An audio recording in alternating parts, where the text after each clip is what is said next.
दोस्तों, महाभारत में कौरव और पांडव की जो भीषण लड़ाई हुई थी, इसके बारे में हम लोग जानते ही हैं कि किस तरह से दोनों आपस में खून के प्यासों की तरह लड़ रहे थे।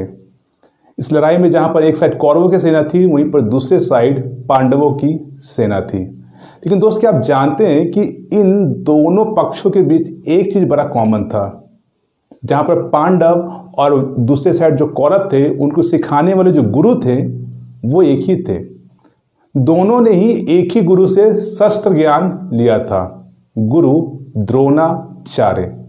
और शस्त्र ज्ञान ही नहीं बल्कि और भी बहुत सारी चीज़ों को सीखा था, चाहे वो किताबें हो या फिर धार्मिक ज्ञान हो या फिर सामाजिक ज्ञान हो।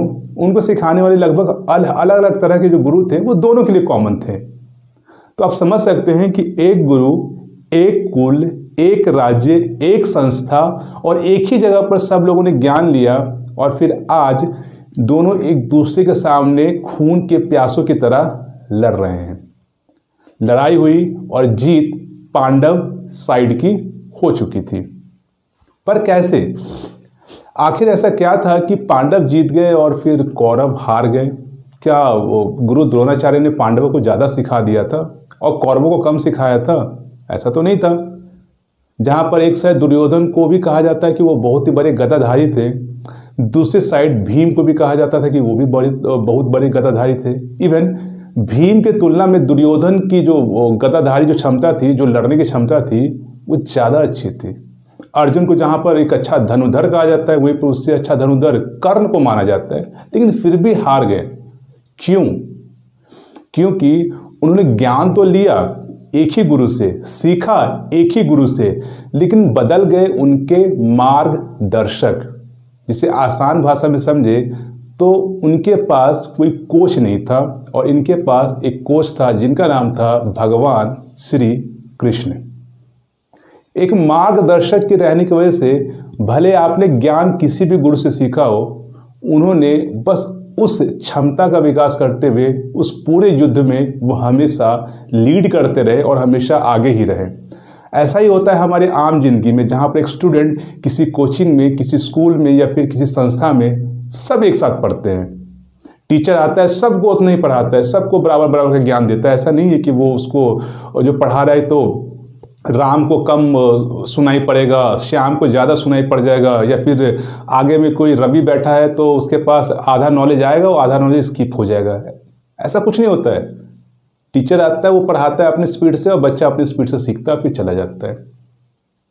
कुछ बच्चे आगे निकलते, कुछ बच्चे पीछे निकलते। अंतर कहाँ है दोस्त? अंतर होता है कि लाइफ में आपके पास कोई कोच नहीं है, आपके पास कोई मार्गदर्शक नहीं है जो आपने जितनी भी नॉलेज एक्वायर की है उसको सही रास्ते पर लेकर जाए। इसलिए मैं हमेशा कहता हूं, हमेशा बोलता हूं कि पढ़ना एक अलग चीज है, सीखना एक अलग चीज है और आपको सही रास्ते पर ले जाना एक अलग चीज है। तीनों डिफरेंट चीजें हैं।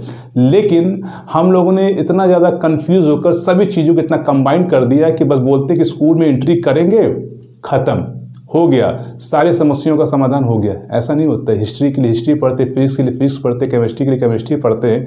सबके जब अलग अलग टीचर होते हैं तो फिर ये बात आप क्यों नहीं समझते हैं कि टीचर जो पढ़ाने वाला है और कोई जो लर्नर होता है जो आपको सिखाता है कि कैसे पढ़ा जाता है, और उसके बाद जो तीसरा बंदा होता है वो बोलता है कि लाइफ में अगर आपको सही रास्ते पे जाना है तो इन सभी चीज़ों को जो आप सीख चुके हैं उसको कैसे इस्तेमाल करें स्टेप बाय स्टेप। हम इस बारे में नहीं सोचते और पसंद भी नहीं करते कि यार कोई हमको क्या बोलेगा।